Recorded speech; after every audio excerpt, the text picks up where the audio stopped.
Joining us now, NBC News White House correspondent Yamiche Alcindor, NBC News senior business correspondent Christine Roman, senior writer at The Dispatch and author of In Trump's Shadow, David Drucker, and executive editor at Deadline, Dominic Patton. Okay, Christine, I'm going to begin with you on this. We talked about the dolls last week, and you thought it was going to resonate. It certainly has. Some people are calling it Donald Trump's Marie Antoinette moment. It is a message that he's sending to his voters that you're just going to have to deal with whatever I decide is best. And the markets certainly aren't responding well to that either. It's so interesting to me. The president keeps talking about this transition that we're going to be going through. And frankly, the American people elected him because they didn't like the last transition that they were going through post-COVID when inflation was too high. And now he's trying to sort of message that you're going to have fewer choices and they're going to cost more money. And that's going to be good for you longer term. It also strikes me, which is so interesting, when you look at free market, patriotic capitalist Wall Street, you have a Republican president who's saying this is what you should buy. Oh, by the way, I'm going to tell CEOs what they should do if I don't like it. And I'm going to enact tariffs, which, nobody's really done on a broad-based basis because they kind of aren't good for you. So it's just a fascinating place here. And the dolls thing, the doll comment, I think, has just resonated far longer than anything else I've heard from him in the past few days. Do you have that Bernie Sanders quote that I wanted to bring up? Oh, yeah, the Sanders quote. This is from May 2015, when I had forgotten about this, and you brought it up. You don't necessarily need a choice of 23 underarm spray deodorants or of 18 different pairs of sneakers when children are hungry in this country. Claire, where is the Congress? I mean, they have the authority on tariffs. This shouldn't be a partisan issue other than their servitude to Donald Trump. But these are jobs. These are the kinds of voters that even Donald Trump used to care about, certainly the kinds of voters that Democrats and Republicans fight mightily for during election years. Where are the politicians? Well, the Republican politicians are nervously studying the polls. They are watching. Most of them think this is a terrible idea. Most of them, frankly, in their bones, are more free traders than trade wars. They've watched as Xi has basically given Trump the back of his hand. Xi hasn't called and bent a knee. Xi knows he doesn't need to worry about his political popularity, and he knows the impact is going to be severe, especially it's going to happen quickly and it's going to be all across the country. So these Republican members of Congress, right now, the Trump base is saying, well, he's doing the right thing, but they haven't felt it yet. Watch what happens when those poll numbers stop to drop among the Trump base. Then you'll see some of them regain their sanity or maybe courage. But on the other hand, there's going to be a really calcified group of Trump supporters that won't go anywhere, no matter how bad it is. And they're still going to be afraid of them in terms of primaries. I've never seen anything like this. I've never seen so much political malpractice going on around the nation's economy as you're watching right now in the Republican Party. I mean, Claire, politics aside, it is a national security issue to have one individual destroy the global economy and no one says a word. It's sort of, it harkens the tree falling in the woods and no one says or does anything. Are there not still are there not enough senators in both parties that believe that they should assert their constitutionally mandated check on executive power? Well, there's certainly enough in the Democratic Party. And as my friends in the Senate that are Democrats say to the Republicans every day, remember this. Remember this when there's a Democratic president. Remember this when there's a D in the White House, because Trump is saying to the future presidents, you do not have to use Congress for anything, not for funding decisions, not for doing away with whole government agencies, and certainly not for declaring worldwide trade wars. And, this chicken will come home to roost. Now, it's interesting. We'll see how this turns out, because it may be so bad for the Republicans, the Democrats decide never to even try to go there. Let me show you, Mara, more of what Donald Trump says about his responsibility, which, again, it's not a partisan observation. Donald Trump went and announced a trade war in the Rose Garden with his own charts. He did this, and I think if it were going well and people liked it, that wouldn't be in dispute. But here he is answering questions about whose economy it is. When does it become the Trump economy? It partially is right now, and I really mean this. I think the good parts are the Trump economy, and the bad parts are the Biden economy, because he's done a terrible job. He did a terrible job on everything, from his auto pen, which I'm sure he knew nothing about some of the things he was supposedly signing, to immigration. You look at what happened with immigration, how bad it was. But, sir, you acknowledge when you announced your tariffs, for example, the stock market dropped. It's been volatile. It has since gone up. It is, Do you but now take it's going up. responsibility Look at for today. that? Yeah. Do you take responsibility when it drops? Ultimately, I take responsibility for everything, but I've only just been here for a little more than 3 months. I think by the time you're 4 or 5, you learn that you don't get to answer questions like that. I'm responsible for the parts of my room that are clean, but the messy parts somebody else did. I mean, it's a ludicrous answer. This is his economy, obviously. It also only took him several months to destroy what had been an extremely strong economy.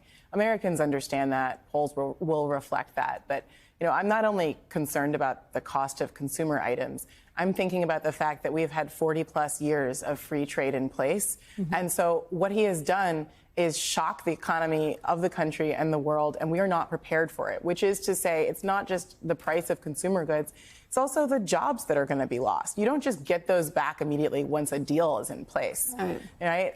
We're talking about small businesses, too, that are going to be hit extremely hard. The impact on the American economy, even right now, because it's going to slow hiring. And so I'm actually really already disturbed. I mean, yes, we're not technically in a recession, but when you actually talk to Americans, especially on the East Coast, I can't speak to elsewhere in the country, people are accepting jobs for less money than they had before. It's taking people longer to find them. There is a chill already, and some of it is the uncertainty, and some of it is the recklessness. And so you don't just overnight turn around an economy that was based, a global economy that was based on free markets, and expect there to be no pain. When these manufacturing jobs, even if they did come back long term, they're not coming back today when people are losing jobs because they were dock workers or they were truck drivers or they were in retail. So what about right now? Americans are being told by Donald Trump, have fewer baby dolls, or you don't need strollers, or I don't know what that is. I read it 3 times now, and I wrote it down. She asked about a stroller, and he says, what kind of thing? What kind of a thing, Claire? I mean, you have kids and grandkids. The stroller is, I don't know, maybe you know, who's never seen one. I don't know. What kind 20 dolls versus 3. But what about a family that doesn't earn that much or is struggling, and maybe they can only afford 1 doll, right? 1 gift. It matters a lot if the price goes up and they can no longer afford any. And, I think that is a better way to frame this, both politically and economically. And I think, the question is, we know Democrats will find a way to push back on Trump because they're the opposition party. But will Republicans that have a problem with this, and privately many of them will this motivate them to speak up? I doubt it, because they're focused on the reconciliation package and don't want to get crosswise with Trump ahead of next year's Republican primaries. But it certainly puts them in a box moving forward if this sort of rhetoric from the president and these sorts of policies continue. Some Republicans have spoken out. Rand Paul was on the floor of the Senate with Democrats trying to pass legislation that would give the authority on tariffs back to Congress, take it away from the president. You have Don Bacon in the House, Republican, talking about how the agricultural community is very worried. So there are people that are coming out and speaking up on the broader threat of tariffs. I've even heard Ted Cruz talk about this. But as you said, are they going to come out more pointedly? We're going to wait to see if that happens or not. They are focused on other stuff. Yamiche, the White House, though, I wonder how sensitive they are to market reaction and headlines. I just heard that Donald Trump, in speaking about the NFL draft coming to Washington, D.C., said he's going to meet with Hollywood executives to see how they feel about these tariffs. Well, this is really interesting because the president came out and said that these tariffs were going to be put into place, but the White House, through spokespeople, immediately said, well, no final decision has been made. That being said, we should remind folks what President said just yesterday when he was coming back to the White House. Take a listen. Other nations have been stealing the movie-making capabilities from the United States. And I said to a couple of people, what do you think? I've done some very strong research over the last week. And we're making very few movies now. Hollywood is being destroyed. If they're not willing to make a movie inside the United States, then we should have a tariff on movies that come in. And it's also interesting because as the White House is messaging on this, they also sent out this New York Times article that was talking about the fact that more movies are being made abroad because of the labor costs. And they were pointing out that some big blockbuster movies like Mission Impossible, Wolverine, Gladiator 2, that they were all filmed overseas. The United States essentially wanting to say, we want to bring those big movies back here. Whether or not these tariffs could even accomplish that is a big question. But it is interesting to see the White House, one, saying, well, we're still figuring this out. The president himself saying, now I got to talk to the industry, but also they're now messaging out by putting out these articles that really show that there is this sort of labor issue. And there are some unions that are also worried about this because we, of course, saw that strike that went on for a while. And there are a number of sort of working class Hollywood makers, the screenwriters, the producers who are concerned that their ability to make a living, that's also being hurt because some of this stuff is moving overseas, Katie. Is that the complaint, Dominic? Is Hollywood going to be happy then to hear about these 100% tariffs on movies made overseas?